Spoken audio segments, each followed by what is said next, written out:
So first of all, what is propaganda? A lot of things are going on. Media के ऊपर questions होते हैं कि media is taking sides, media is spreading false news, and it is not just media; it is social media also.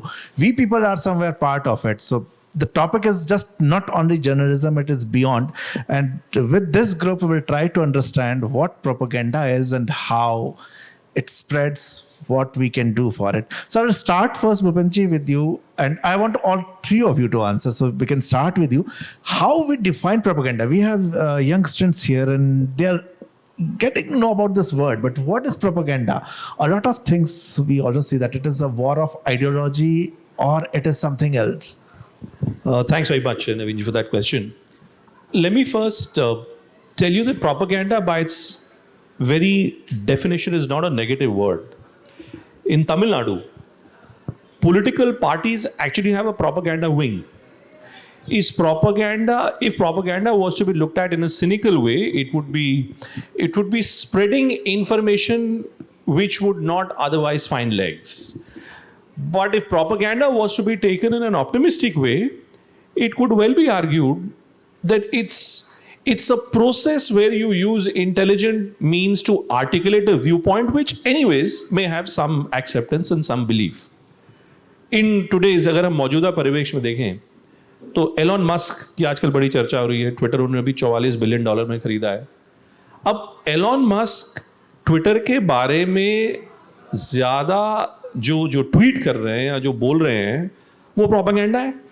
अगर वो Donald Trump का Twitter account आज वो वापस वो रीइंस्टेट कर देते हैं तो क्या हम ये माने कि वो प्रोपेगेंडा है या हम ये माने कि वो बिजनेस है? Right.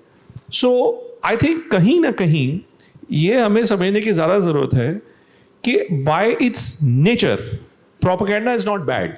What tends to happen, and that's where I'm sure a lot of young friends here may have a take. What tends to happen is when legacy media or big media or people like us, मैं अपने आप को अलग नहीं रखता इससे. मैं भले अपने आप को एक स्टार्टअप इकोसिस्टम का आजकल मैं एक पहरेदार मानता हूँ, लेकिन मैं भी इस लेगेसी मीडिया का उतना हिस्सा हूँ जितना बाकी लोग होंगे. जब हम अपने तंत्र का प्रयोग हम फेक न्यूज फैलाने के लिए करने लगे कि कोई घटना नहीं घटी, और उस घटना को न सिर्फ सच में बल्कि हम उसको एक ओपिनियन में कन्वर्ट करके उसके ऊपर हम चर्चा करने लगे, to my mind that is negative propaganda. आज की तारीख में नेगेटिव प्रोपेगेंडा ज्यादा है, पॉजिटिव प्रोपेगेंडा कम है. लेकिन प्रोपेगेंडा अपनी परिभाषा के अनुसार अगर आप देखें तो कोई इतना खराब शब्द नहीं है. ये मेरे शुरुआती कमेंट्स हैं. As a marketing person, propaganda हमारा एक्चुअली काम हमारा यही था. But therefore I was just like to add कि आइडियोलॉजीज की एक फाइट, जब ये प्रोपेगेंडा की बात होती है तो दोनों साइड जो है, दोनों साइड एक दूसरे के ऊपर आरोप लगाते हैं. तो is it a war of ideology? No, I think propaganda has to be seen differently. And everybody has an ideology and everybody has a right to spread their ideology. If you're talking politics, of course, I mean, there will be different political parties and each would like it to project its political views. That is not propaganda. That is their attempt to project their political views. What is propaganda is, and it's not new. I mean, propaganda in media is not a new thing. It's existed for a long, I mean, for centuries it's existed. In the Cold War also there was propaganda. BBC is also a propaganda tool. You know, many organizations have been used in this propaganda war.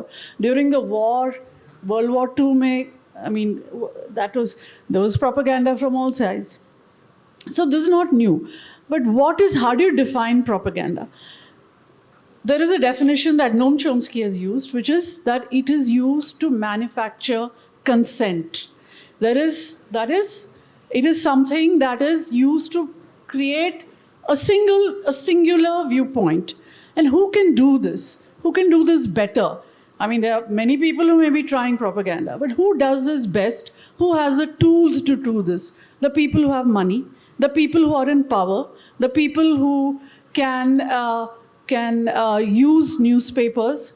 How do they use newspapers? That's another question, and maybe we can come to that later.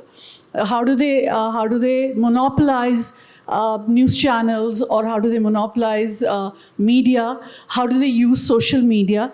what is the wealth they have, what is the power they have. I think this has to be, I think the vulnerable, and who's it aimed against?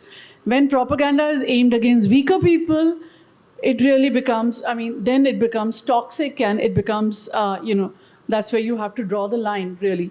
But otherwise, propaganda is by itself, as Bhupen said, it's not a bad thing. Every political party has the right to do its own propaganda. How it does this, and to what objective, and that is possible only when manufacturing consent is only possible when you're in a position of power and when you have the money to do it. Arujji, manufacturing consent. So see, with the definition of propaganda, manufacturing consent के साथ ही जब बात शुरू होती है तो वहाँ fake news की बात आती है. और when you try to analyze things differently, आप नहीं जाएंगे किसी साइड में, तो यू फाइंड कि हर तरफ से ये चीज़ हो रही है. वो कॉन्सेंट बनाने के लिए एक चीज़ जिसके बारे में बात की जा सकती थी सिंपली, एक प्रॉपर तरीके से अपनी बात को समझाया जाना चाहिए था, उसकी जगह गलत एग्जाम्पल्स यूज़ होते हैं. और ये मैं हर तरफ से देख रहा हूँ होते हुए. तो उसके बारे में भी आप अगर कुछ ऐड करते हुए कहें. देखिए, हम लोग जो बात कर रहे हैं ना, वो बीमारी के लक्षणों की बात कर रहे हैं. बीमारी जो मूल में है ना, वो कुछ और है, जिसके ये सारे लक्षण आपको नज़र आ रहे हैं. तो जैसे निरुपमा जी ने भी कहा और भूपेन जी ने भी कहा कि एक मैन्युफैक्चरिंग कॉन्सेंट, ये सब लक्षण है. बीमारी मूलतः क्या है, मैं थोड़ा सा आपको पीछे ले जाता हूँ. अब दिक्कत ये है कि भारतीय परंपराओं के बारे में बात करना बड़ा रूढ़िवादी हो जाता है, बड़ा पुरातनपंथी हो जाता है, पर मैं लेके वहीं पे जाऊँगा आपको. देखिए, वेस्ट, हमारा जो जर्नलिज्म का, मैं स्पेसिफिक मीडिया स्पेसिफिक आपको होके बात करता हूँ. हमारा जो मीडिया का मॉडल है वो वेस्टर्न फ्रेमवर्क है. जो वेस्टर्न फ्रेमवर्क है वो ये कहता है कि चाहे वो बैटल ऑफ नैरेटिव्स हो या किसी भी प्रकार का संवाद हो, कोई डिबेट होगी, कोई डिस्कशन होगा, उसमें one party has to win over the other party, और उसने हर हालत में दूसरी पार्टी को या तो कन्विंस करना है या साम दाम दंड भेद किसी भी तरीके से उसको हराना है. ये वेस्ट का मॉडल है. ईस्ट का मॉडल क्या है? ईस्ट का मॉडल जो है, अगर आप लोगों के घर में महाभारत नाम का ग्रंथ पड़ा हुआ है तो उसमें महाराजा जनक और सुलभा एक विमेन इंटेलेक्चुअल थी जो मैरिड नहीं थी, सिंगल थी, और उनको जो है वो सबसे बड़ी विदुषियों में माना जाता है. तो उनका एक संवाद है आपस में, उनका एक आपस में चर्चा है कि एक आइडियल जो डिबेट या डिस्कशन होती है या एक आइडियल कम्युनिकेशन होता है किसी विषय पे, अगर दो लोगों के बीच में मतभेद है तो कैसा होना चाहिए. उसमें वो 18 क्वालिटीज़ ये बताते हैं कि ये 18 क्वालिटीज़ उसके अंदर होनी चाहिए, और ये 18 जो है वो वीकनेसेस हैं, ये उसके अंदर नहीं होनी चाहिए. मुद्दे की बात यह है कि फंडामेंटल डिफरेंस हमारे और वेस्ट के फ्रेमवर्क में ये है, the West believes in scoring a brownie point over the other. The eastern framework और द ओरिएंटल फ्रेमवर्क और आवर भारतीय framework believes when there is a discussion और अ डिबेट और अ रिपोर्टिंग ऑफ फैक्ट्स और whatever it is, हम सत्य के और ज़्यादा करीब जाने का प्रयास करते हैं. दोनों पार्टियों का लक्ष्य क्या होता है, that we have to reach nearer the truth, because we are not following that model. तो ये हमारे जर्नलिज्म का जो मॉडल है उसमें इनबिल्ट है propaganda. You can not do away with propaganda because the basic model of journalism in India is flawed. That is what I think. But when we are talking about propaganda, and Nirupam ji, मैं आपसे ये चीज़ जानना चाहूँगा कि propaganda की जब बात हो रही है कि it's inbuilt, we are talking about the positive side, the positive terms, but facts, we all have seen facts are distorted everywhere. It is newspaper, ये फैक्ट्स कई तरह से डिस्टॉर्टेड होते हैं. I remember one of the incident, I was brand executive with Dainik Jagran, and अब मैं नौकरी नहीं करता तो नाम ले सकता हूँ. सो दैनिक जागरण में उस समय अरविंद केजरीवाल अपना परिवर्तन एनजीओ चलाते थे नगरी में. उनके किसी वॉलंटियर को किसी ने गला चाकू लगा दिया उस पर, राशन की दुकान के किसी आदमी ने. आरटीआई का पूरा कैंपेन था. दैनिक जागरण में ईस्ट दिल्ली के जिस जर्नलिस्ट ने उस न्यूज़ को पब्लिश किया, उनकी हेडलाइन ये थी कि ब्लैकमेल करने पर राशन की दुकान वाले ने महिला को चाकू मारा. इस बात को लेकर, चूंकि उस समय हमारा कुछ उनके साथ बात चल रही थी, वहाँ से एक आई कि ये तो ऐसा नहीं है, आपकी न्यूज़पेपर में गलत छापा. जब मैंने अपने एडिटर से बात की तो उन्होंने कहा कि अंदर पढ़ो क्या लिखा है. अंदर लिखा गया है कि राशन की दुकान वाले ने आरोप लगाया कि इसने ब्लैकमेल किया, इसने चाकू मारा. Now if you are not going through the entire news, what is your perception? So this is something which is happening in print, in TV. So how you see that is that happening intentionally or there is any other kind of pressure?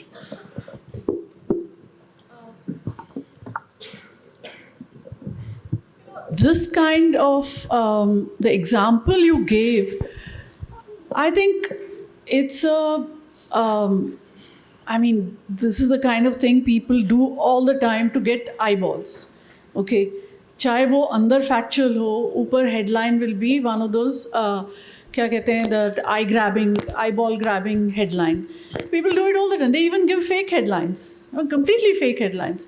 The story will be about maybe it's about an elephant giving birth to a baby elephant, and the headline may be about a tiger or a cheetah or whatever, So it's like that. There is now, I mean, nowadays I'm saying, but I think these are things that have existed for a long time.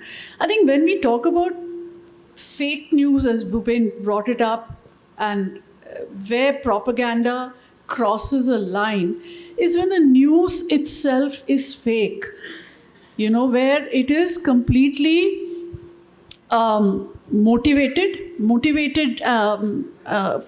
towards that agenda, towards selling that agenda, and towards a particular viewpoint, where you really want people to think that this is what has happened. For instance, I mean, if you look at how COVID was reported, let me just jump straight into it.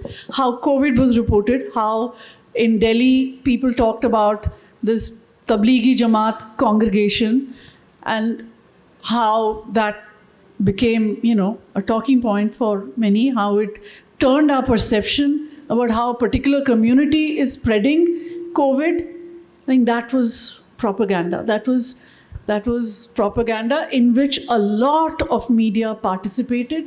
They participated willingly, they participated deliberately, and they participated even while knowing that the facts are different, right? I'd say that this is the kind of propaganda that is becoming very, we are normalized it. We are naturalizing this whole process, and it is leading to what I said in the beginning: manufacturing of consent about a certain group of people in our minds, that this is how they are.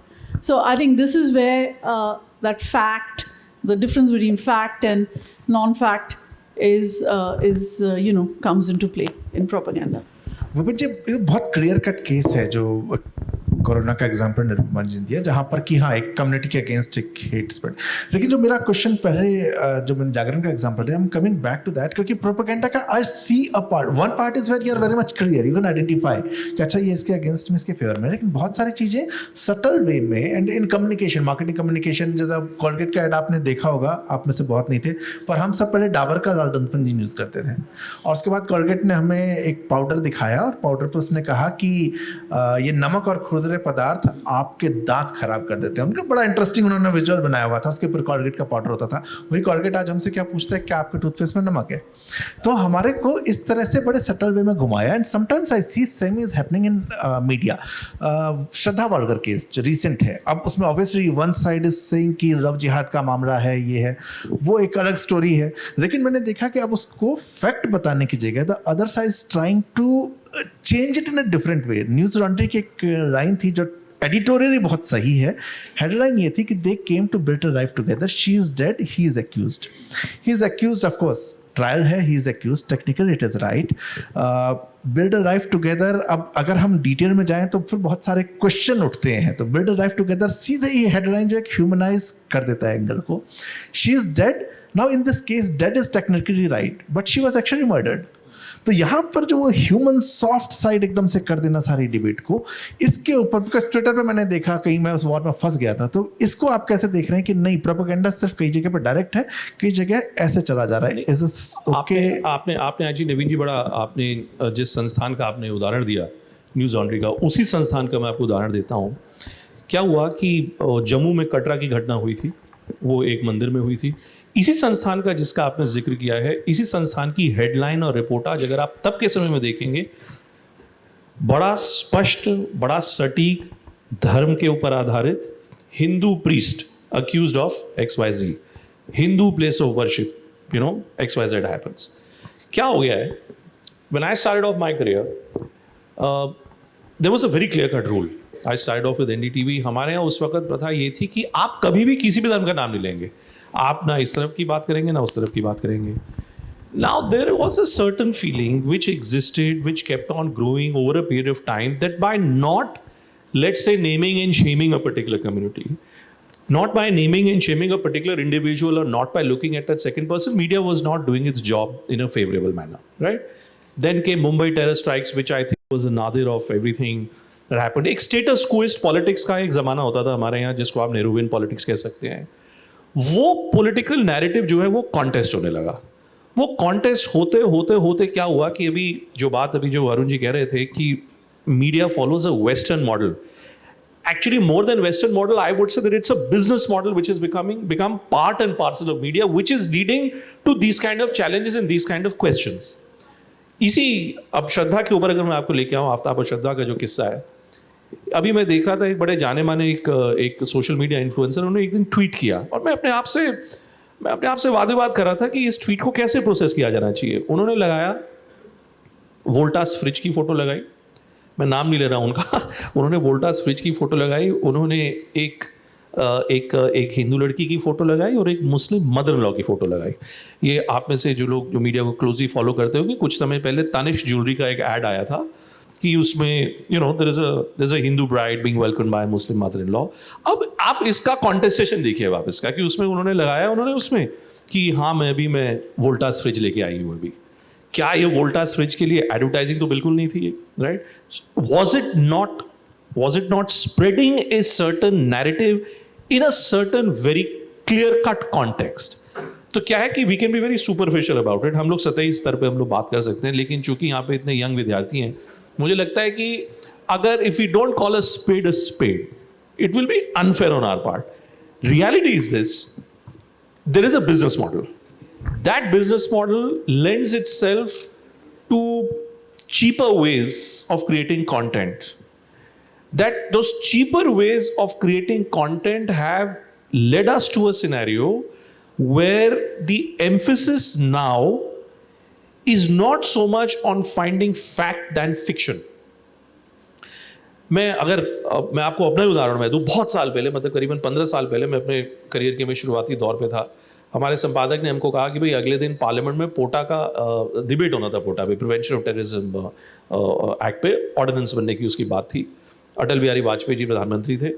मैं मुरादाबाद गया, वहाँ पे थोड़ा बहुत कुछ tension की बात थी. वहाँ पे मैं बड़ी एक सिंपल स्टोरी करके लाया था कि भाई मुरादाबाद में, जो कि एक आबादी जहाँ पर ज़्यादा पक्ष की है पश्चिमी उत्तर प्रदेश में, वहाँ पर कुछ लोगों ने अपनी बात रखी, दूसरे पक्ष ने भी अपनी बात रखी. मैं वापस आया, मैंने स्टोरी लिख के मैं एडिटर को देके चला गया. अगले दिन मैंने जो टीवी पे देखा, जो वो एडिट होके बनी थी, ऐसा लगा कि वहाँ पर इतना तनाव का माहौल था. क्या वो मेरी कहानी थी? वो मेरी कहानी, लेकिन उस पर चेहरा मेरा था, उस पर नाम मेरा था. मैंने जाके ऑब्जेक्ट किया. मैंने कहा कि साहब ये तो हुआ ही नहीं भाई, वहाँ पे तनाव नहीं है. अरे भाई यार तुम क्या बात कर रहे हो, चलो आगे बात खत्म हो गई. क्या है, हम सबके जीवन में इस प्रकार की घटनाएं होती हैं और हम सब अपने आप से पूछते हैं, क्या हम एक प्रोपेगेंडा के शिकार हो गए? मैं आपको विभिन्न प्रकार के, अभी हम जर्नलिस्टिक स्तर पे बात कर रहे हैं, तो मैं आपको अगले दौर में मैं आपको विभिन्न प्रकार के प्रोपेगेंडा के हम खुद कैसे विक्टिम हो जाते हैं, मैं वो भी आपको बता सकता हूँ.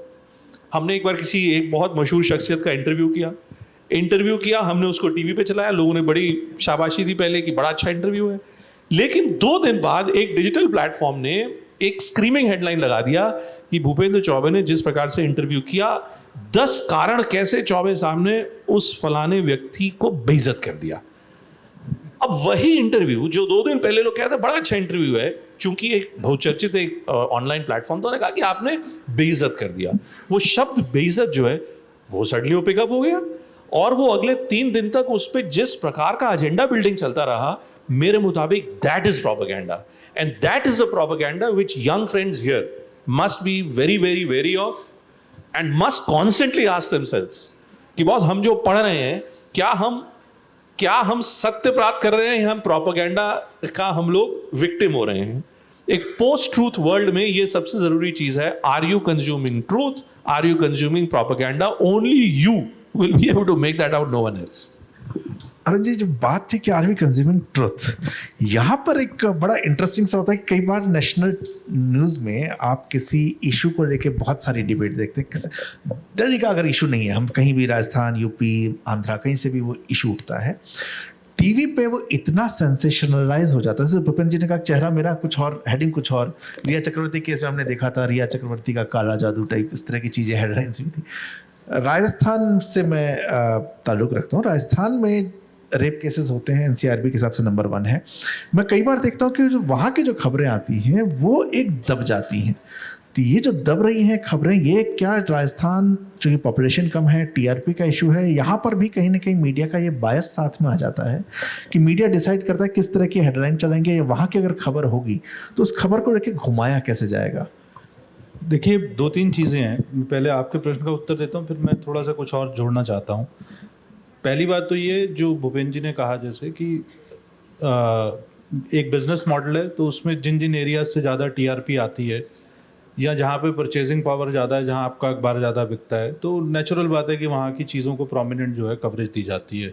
दूसरा, over a period of time, खासकर पोस्ट इंडिपेंडेंस ईरा के अंदर, अब वैसे 1954 की जो प्रेस कमीशन की रिपोर्ट है उसको भी अगर आप देखेंगे तो उस समय देश के 80% मीडिया के ऊपर बेसिकली कुल मिलाकर 20 जो बड़ी फैमिलीज थी उनका अधिकार था, और वो बिजनेस फैमिलीज हैं, उनके अपने बिजनेस इंटरेस्ट भी हैं, तो इसलिए वो एक क्या कहते हैं, एक पर्टिकुलर बिजनेस मॉडल के, और अब धीरे धीरे और ज़्यादा कमर्शलाइजेशन हो गया है। तो एक तो ये कारण है। लेकिन मैं 2-3 चीज़ें खासकर, जैसे चूँकि बहुत यंग लोग हैं, तो मैं 2-3 अनकंफर्टेबल सवाल जो है ना वो छोड़ना चाहता हूँ। पहली बात ये है कि, और बड़ी स्पष्ट बात कहूँगा कि 2014 में नरेंद्र मोदी की सरकार के आने के बाद और हिंदुत्व के एक विचारधारा के तौर पर स्पष्ट रूप से स्थापित होने के बाद अचानक प्रोपेगेंडा की बात क्यों उठने लगी? प्रोपेगेंडा तो चल रहा था जो है इतने साल से वामपंथियों का, तब तो प्रोपेगेंडा की बात नहीं थी, तब वो बेसिकली एक वैचारिक विमर्श की बात हो रही थी। आज उस वैचारिक विमर्श में दक्षिणपंथी वामपंथियों पर भारी पड़ने लगे तो प्रोपेगेंडा की बात हो गई। दूसरी बात यह है कि बहुत सारी चीज़ें, जैसे लव जिहाद का मसला अगर आप लें, भाई लव जिहाद के मामले में तो केरल हाई कोर्ट ने कहा, शब्द जो है लव जिहाद जो है वो दक्षिणपंथियों ने थोड़े ना गढ़ा, या राष्ट्रीय विचारधारा के लोगों ने थोड़ा ना गढ़ा, वो तो जो केरल हाई कोर्ट ने जो इस शब्द का इस्तेमाल किया सबसे पहले। मतलब अगर अनकंफर्टेबल सवाल उठाए जाएंगे, अगर आफ्ताब पूनावाला एक मुस्लिम है और उसने एक हिंदू लड़की को मारा, और ऐसे कई सारे इंसिडेंट्स हो चुके हैं और उसमें एक पैटर्न दिखता है, तो हम क्यों उसे प्रोपेगेंडा माने? अगर तबलीगी जमात ने वहाँ पर किया और सबके सामने है और सरकार कह रही है कि ये नहीं करना है, और उसमें एक पर्टिकुलर कम्युनिटी जो है अगर एक पर्टिकुलर तरीके से बिहेव कर रही है just because it is very uncomfortable, so we should not say the facts, तो फिर तो हम प्रोपेगेंडा ही कर रहे हैं ना। और जैसा भूपेंद्र जी ने कहा कि आप खबर में हिंदू प्रीस्ट लिखते हैं, आप कभी भी जो है 9 आउट ऑफ 10 केसेस में आप जो है वो पर्टिकुलर उस पर तो नहीं लिखते जो है अगर मुस्लिम्स हों या क्रिश्चियंस हों। तो मेरा मानना ये है कि इस देश के अंदर जो है जो प्रखर हिंदुत्व की विचारधारा है, ठीक है ना, उसको जो है प्रोपेगेंडा कहना, ये एक सबसे बड़ा और ये इसलिए क्योंकि ये पिछले जो 75 साल के अंदर जो हमारे ऊपर, या पिछले 70 साल में चीज़ें हमारे ऊपर थोपी गई, उसको चैलेंज करना, तो उसको जो है प्रोपेगेंडा माना जाता है। और देखिए क्या होता है कि समय, काल और परिस्थितियों के अनुरूप एक बड़ी आखिरी बात कह के जो है वो छोड़ता हूँ।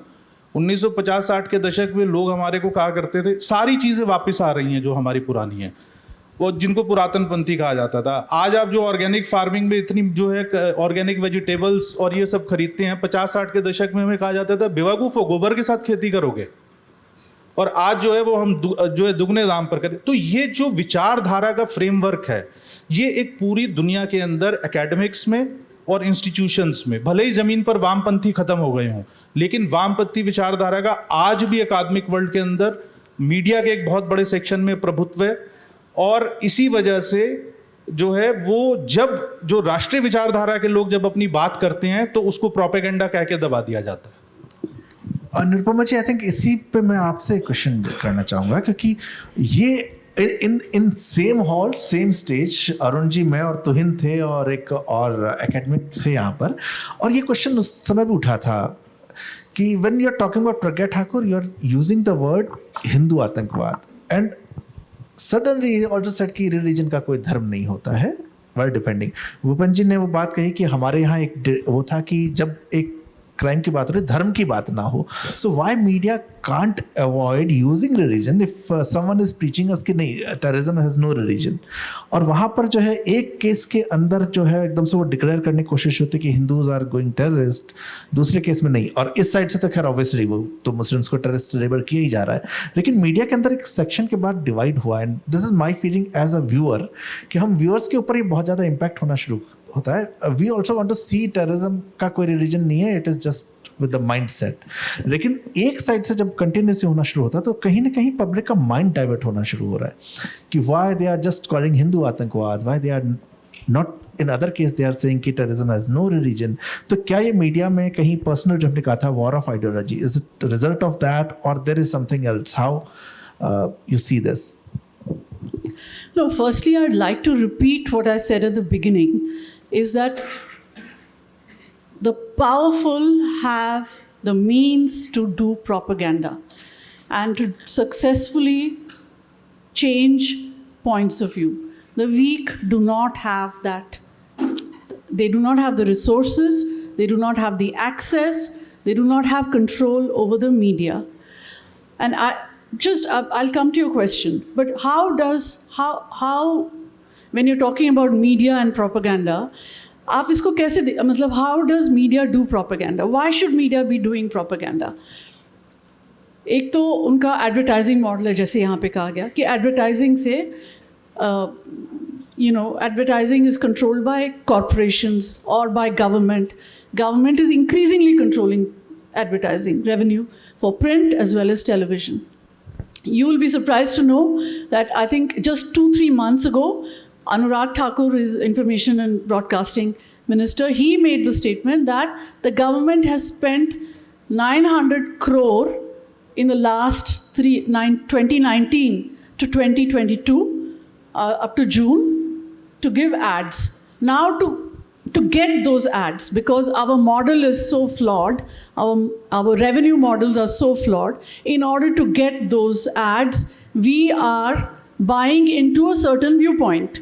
ठीक है, we are saying, okay, we are agreeing with this, because if we don't agree, we don't get those ads. ठीक है, then our ownership, the way the media is owned, it's owned by, now it is owned by 1 or 2 groups of industrialists, right? It's all divided between 2 groups, the entire electronic media. So that's one thing. And the third thing is, propaganda always tries to find an enemy. There has to be, propaganda is easiest when there is an enemy, when there is the other. When you can hit out at somebody, your propaganda becomes more easy. You can always, it's always us versus them is a very easy thing to do. It's right, it gets right into people's psychology. And how, okay, if you talk about how is it effective, is because all journalism, as somebody said here, that all journalism has become about access. अगर आप किसी की बात नहीं कर रहे हैं, आपको access नहीं मिलेगा. Why should I give you access if you're not talking about me, for instance? So these are things that actually feed into propaganda, and this is how it's done. And you're talking about Hindu terror or Islamic terror or whatever it is. I don't think that the Hindu terror word, as somebody said, jihad didn't come from media, it came from the court. Hindu terror also didn't come from the media, it came from a cop, right? It came from a policeman, that this is a Hindu terror plot. Why did it become Hindu terror? Because usually terror was associated with Islamist groups, right? With Lashkar or Jaish or some group like that. So it was seen in, a contrast. I don't think more people are using Hindu terror, or that or there is so much. There were 1 or 2 plots at that time, and it was used for that, right? It isn't like a trend, like how there are terrorist groups that have originated in Pakistan or Afghanistan. There aren't trends like that. So I think you're overblowing something, and this has been, again, I would say this is propaganda to say that everybody's talking. Why is everybody talking about Hindu terror? I don't think everybody's talking about Hindu terror all the time. I think anyway it's wrong to do that, right? I do think it's wrong to label terror as Hindu or Muslim. I think that's wrong. But nobody is over-talking Hindu terror, and nobody is under-talking Islamic terror. I think Islamist terror is predominant. It doesn't make all Muslims terrorists, but many terrorist groups are Muslim, right? And terrorism can be done by anybody. Okay, so it is wrong to identify terrorism with particular groups or particular religions. I think it's wrong. But it was probably done by that cop because he saw that it's bucking the trend. That's what it was, I think. So terms used by anyone, I think if media is supporting sometimes, in case of Love Jihad, if court used, and I think media could have avoided, or media should have avoided Hindu it. terror, they could have avoided. Do you think? Like urban naxals. What are urban naxals? What is this term? Why are we bought into it? Urban naxals. Why are we not questioning urban naxals? What is Love Jihad? Love Jihad is so much, it's so bad. I mean, it's against a woman's independent judgment. It means that a woman cannot make an independent judgment about who she wants to go with. It is victim shaming if you say that Shraddha went with this guy because it was love jihad. She should not have gone. She should have been within the confines of her caste. She should have been within the confines. It's victim shaming. So media should be very, very aware of this, but unfortunately it's not. I mean, you see it playing out on television screen every day. Riya Chakrabarti, what did she have to do with that suicide? Finally, the court had to step in and say, look, media has to be, why should we get it from the court? We should be self-regulating. The court is putting down conditions. No, you shall not publish details of this case. No, people should not leak details of this case. That is coming into my realm. Before the court says it, I should be careful enough not to cross that line. Poor woman, she has been vilified, vindicated. Half the country was thinking she's a murderer.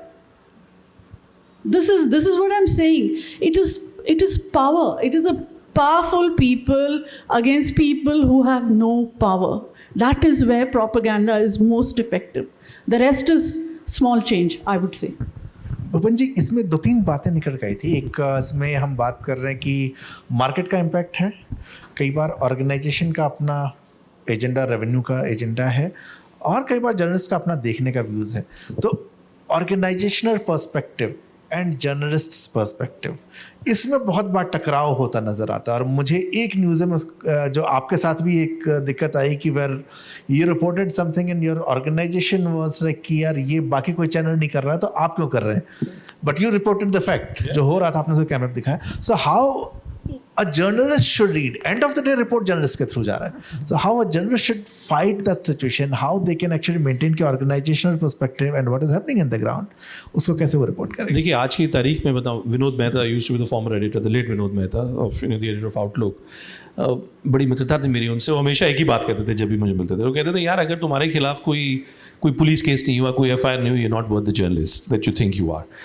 अब आज की तारीख में क्या हो गया है कि आज की तारीख में बड़े नामी गिरामी एंकर्स हैं जिनके ऊपर फाइन लगाया जा चुका है कि आप एक धर्म विरोध, एक वर्ग विशेष के खिलाफ, व्यक्ति विशेष के खिलाफ आपने कुछ ऐसी टिप्पणियां करी हैं जो आपको नहीं करनी चाहिए थी, वो गैर जिम्मेदाराना है.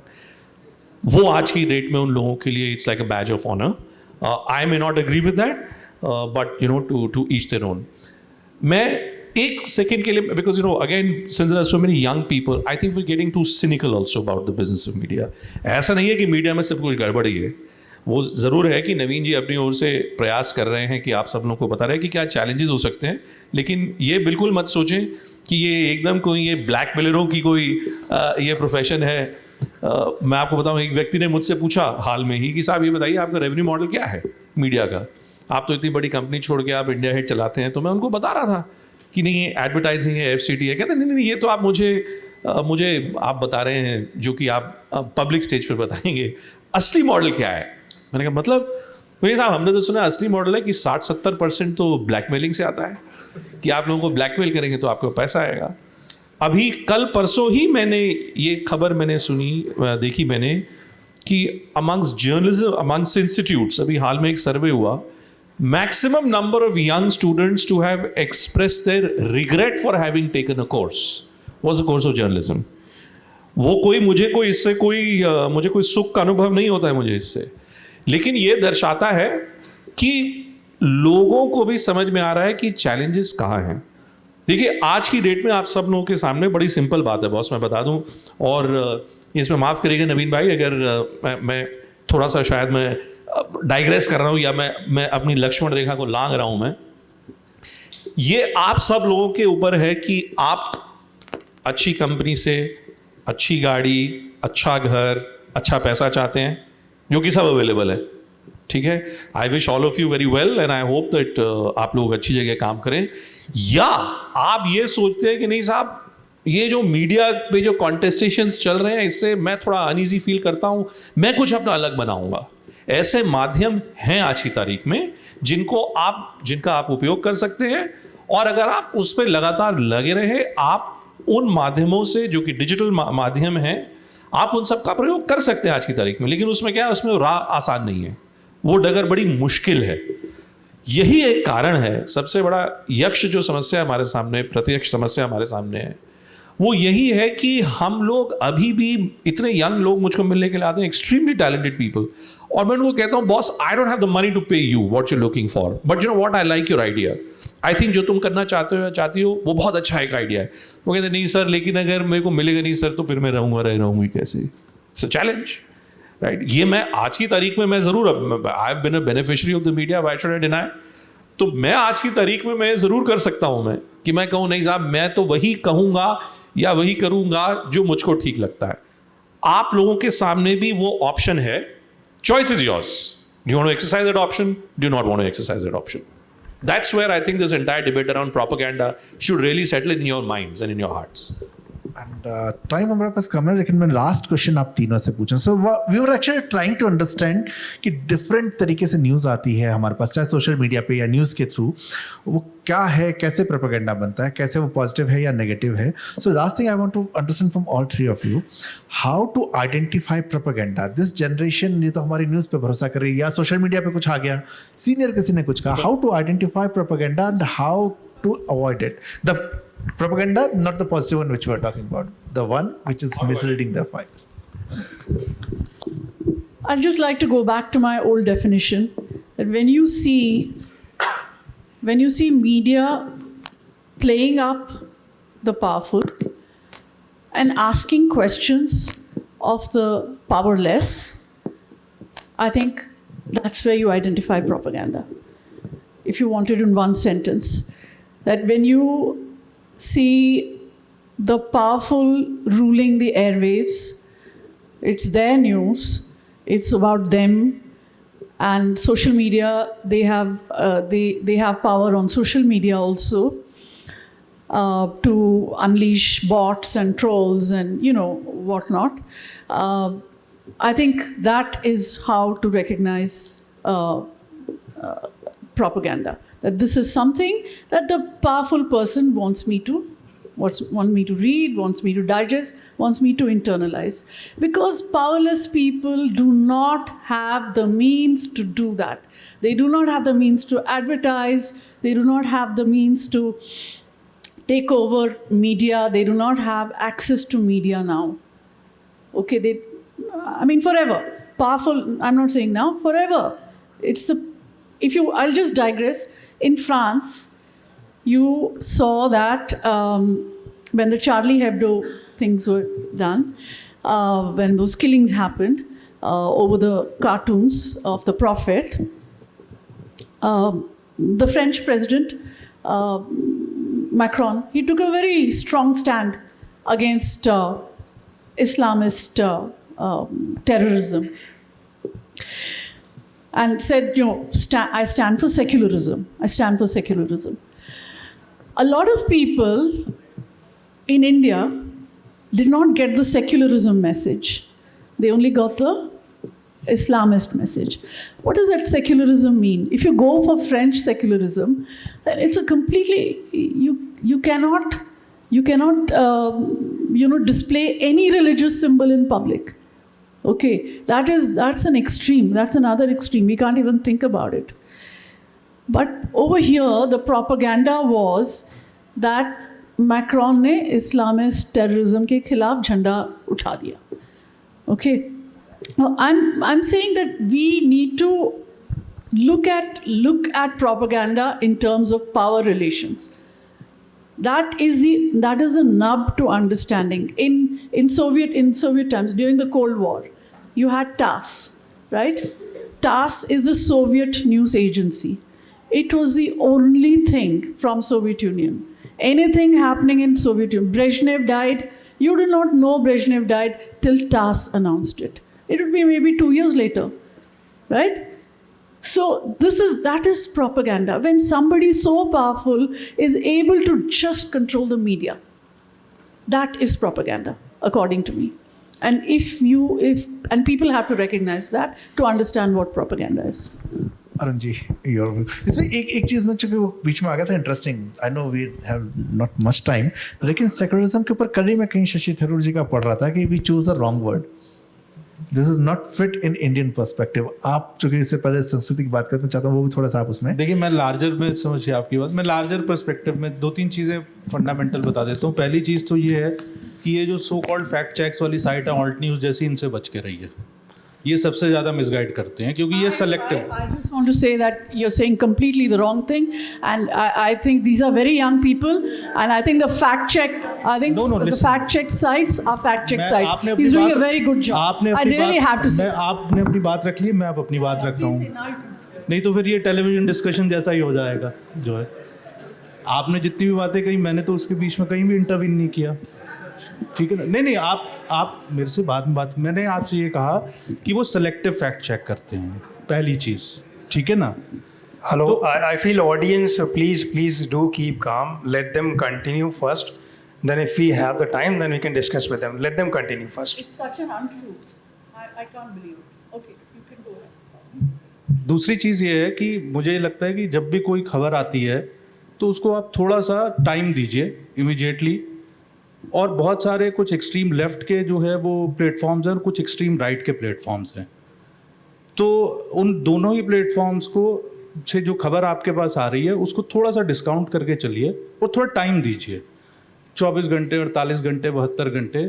और उसके बाद जो है वो कई बार सिचुएशन जो है वो ठीक इमर्ज होनी शुरू होती है. तो immediately don't rush to form an opinion on anything which comes. और तीसरी चीज़ ये है कि मुझे लगता है कि एक बैटल ऑफ नैरेटिव्स चल रहा है. ठीक है ना? एक विमर्श का युद्ध चल रहा है और ये अभी और ज़्यादा जो है वो कड़ा होने वाला है.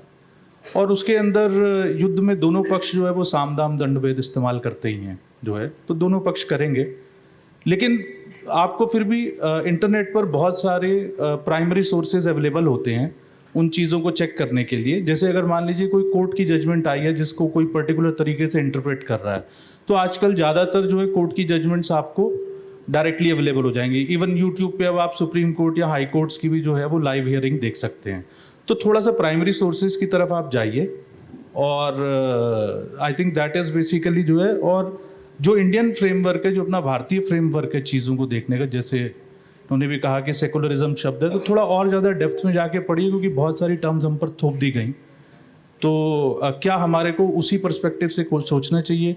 क्या हमारे को उसी एक पर्टिकुलर जो है फ्रेमवर्क में सोचना चाहिए? तो ये आप लोगों को तय करना है जो है. So this is, I think, they should go about it. Open ji. और My only final submission without getting into any naming is this. आप सब लोग देश के विभिन्न प्रांतों से आते होंगे.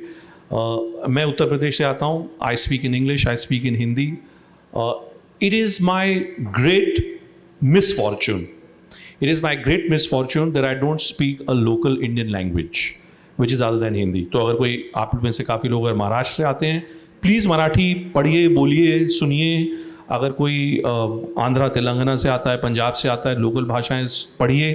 क्योंकि ये जो बात यहाँ पे होती है, देखिए फैक्ट चेकिंग की, एक और सरकारी फैक्ट चेकिंग है, एक और उस सरकारी फैक्ट चेकिंग को चेक करने के लिए फैक्ट चेकिंग है. लेकिन लफड़ा क्या है कि वो दोनों ही जो फैक्ट चेकिंग है ना, वो एक एजेंडा के तहत फैक्ट चेकिंग होती है. इस बात को कोई नहीं नकार सकता. सो इसको आप कैसे चैलेंज करेंगे? इसको आप चैलेंज तभी कर पाएंगे बॉस, अगर आप अपने को खुद को जो इंफॉर्मेशन को ग्रहण करने का जो जरिया है उसको आप मजबूत करिए. और उसको मजबूत करने का एक बहुत बड़ा जरिया मैं आपको बता रहा हूं. India lives in its states. Bharat अपने राज्यों में रहता है. उन राज्यों की ओर देखिए. दिल्ली मुंबई कोई भारत नहीं है, वो तो हमने बना रखा है. वो चूंकि वहां पे टीआरपी सेंटर्स हैं, और वो टीआरपी के बारे में आप सब लोग जानते हैं, पढ़े लिखे लोग हैं, सब फेक है. टीआरपी से बड़ा झूठ इस देश में कुछ नहीं है. टीआरपी से बड़ा ढकोसला मीडिया के ऊपर नहीं लगाया गया है. जितनी जल्दी आप सब लोग ये सीख लेंगे, उतनी जल्दी आप लोगों को जीवन में आगे चल के मुझे लगता है अपने निर्णय लेने में आपको आसानी होगी. लेकिन अपनी अपनी क्षेत्रीय प्रांतीय भाषाओं के ऊपर तवज्जो दें, जोर दें. Read as much as you can in your local languages is all I have to tell you. Thank you, Bhupen ji. I think we have something very interesting from all three speakers. अगर मैं एक line में रूं, अपनी जड़ों से जुड़े रहिए, अपनी भाषा से. आपको असली इन्फॉर्मेशन अपने स्टेट से आती है, जो भूपेन जी ने कहा. निरुपमा जी ने बहुत प्यारी बात कही कि मीडिया का काम जो है वो पावरलेस पीपल को आवाज़ देना है. तो जो मीडिया पावरफुल की आवाज़ नहीं, एक आम आदमी की आवाज़ उठाता है, वो है. और अरुण जी ने जो कहा, ये आज की डेट में बहुत मुझे कहीं लगता है कि हम इमीडिएट रिएक्ट करते हैं चीज़ों के ऊपर. आपने पढ़ा, थोड़ा सा सब्र कीजिए. और ये सिर्फ न्यूज़ के लिए नहीं है, ये अपने लाइफ में भी आप इम्प्लीमेंट कीजिएगा. कभी गुस्सा आ जाए तो 2 दिन रुक जाइए, 24 घंटे रुक जाइए, और फिर देखिए नेक्स्ट डे क्या होता है. नेक्स्ट डे कुछ और होगा. So these are the ways we can find out what is propaganda and what is the truth. So this is all from my side. And as ma'am, you stated that Hindu terrorism was not coined by the COP. It was coined by then Home Minister of the India on the incident of Malega Hatyakand. And the second word that you all were talking about the challenges faced by the media, but no one stated the solution. What the common people should means you have to give to yourself. Just like that, the people in the India, not only the urban people in the India are the common citizens of the India, because many of the peoples in the India are rural, living in rural background, are from the rural background, and they don't know how Dear, to, can we come to the question? Yes, sir. How to understand the primary source. Then is it not the responsibility of media to get into correct way, and should not any punishment should be imposed on such media personnel who spread such types of propaganda? Any other question related to this? आप एक किसी भी काम में हूँ तो मेरे पास इतना समय नहीं है कि मैं फैक्ट चेक के लिए प्राइमरी सोर्सेज को प्रदान करूँ या फिर वे बैक में 1200-1300 साल पहले जाऊँ. So, आपका क्वेश्चन क्या ये है कि कैसे आइडेंटिफाई करें? आपको मैं आपके अखबार को पैसा दे रहा हूँ या फिर न्यूज चैनल को पैसा दे रहा हूँ, तो वो पैसा किस बात का दे रहा हूँ? फैक्ट चेक का मतलब फैक्ट के लिए दे रहा हूँ, या प्रोपेगेंडा सुनने के लिए दे रहा हूँ, या आप मेरा ओपिनियन फॉर्मेशन कर रहे हैं उसके लिए दे रहा हूँ? मैं आपको किस बात का पे कर रहा हूँ? मीडिया रेगुलेशन में बहुत अच्छी चीज कही कि बिजनेस मॉडल है, लेकिन ये बिजनेस मॉडल समझ में जरूर आता है, लेकिन अगर हम लोग सेल्फ रेगुलेटेड अगर मीडिया की तरफ नहीं, जैसे आज बैंकों के ऊपर आती है, वैसे ही अगर हम कहते हैं कि 4 अगर मीडिया में हमारे जो मेन है डीलर्स में अगर वो नहीं है, तो ये जितनी बातें हो रही हैं आने वाले दिनों में सोशल मीडिया के थ्रू से हम लोग और बहुत गुमराह होंगे. उसका थोड़ा सा आकर्षण मैं बड़े संक्षिप्त में, you give me the truth and I will prove it to be the lie. You give me the lie and I can convert it into the truth. This is the challenge of our times. You are, data. मैं खुद बड़ा data के ऊपर मैं बड़ा ध्यान देता हूँ. Data can be represented and misrepresented. I can look at the glass as half full, as half empty. You are in a post-truth world. What is the definition of absolute truth? आपको क्या मतलब, मैं जो बोलूं, मैं एक समय में जो मैं बोलूं बोलता हूँ एक इन प्री गूगल और in pre internet era, maybe that could have been the final word. वो समय खत्म हो गया है। ये चर्चा इसलिए यहाँ पे हो रही है क्योंकि सच क्या है, सच्चाई ये है कि हम में से कोई नहीं जानता। आप सिर्फ प्रोबेबिलिटी को अपनी इंक्रीज कर सकते हैं ये जानने के लिए कि सच क्या है, और उसका माध्यम मैंने आपको बता दिया। जितना ज्यादा आप किसी भी विषय के बारे में खुद आप जितना ज्यादा पता कर सकते हैं, किसी भी, आप ना अरुण जी की बात मानिए, ना निरुपमा जी की बात मानिए, ना मेरी बात मानिए, किसी की बात मत मानिए, आप अपनी बात मानिए। आप एक ऐसे समय में रह रहे हैं जहां पे आपका मस्तिष्क अल्गोरिदम्स कंट्रोल करते हैं। हम सब स्मार्टफोन्स पे हैं, हम अल्गोरिदम्स के बेनिफिशियरीज भी हैं, यूजर्स भी हैं और विक्टिम्स भी हैं। उसको चैलेंज कर लो अपने आप जितना कर सकते हो, और नहीं तो हम लोग हर साल हम लोग ये चर्चा करेंगे, हर साल हम लोग यही सवाल लगाएंगे क्या सोल्यूशन मेरे पास है। अगर मेरे पास सोल्यूशन होता तो मैं मार्क ज़करबर्ग की जगह मैं खड़ा होता। मैं आपके सामने बैठा हूं, मेरे पास सोल्यूशन नहीं है इस बात का।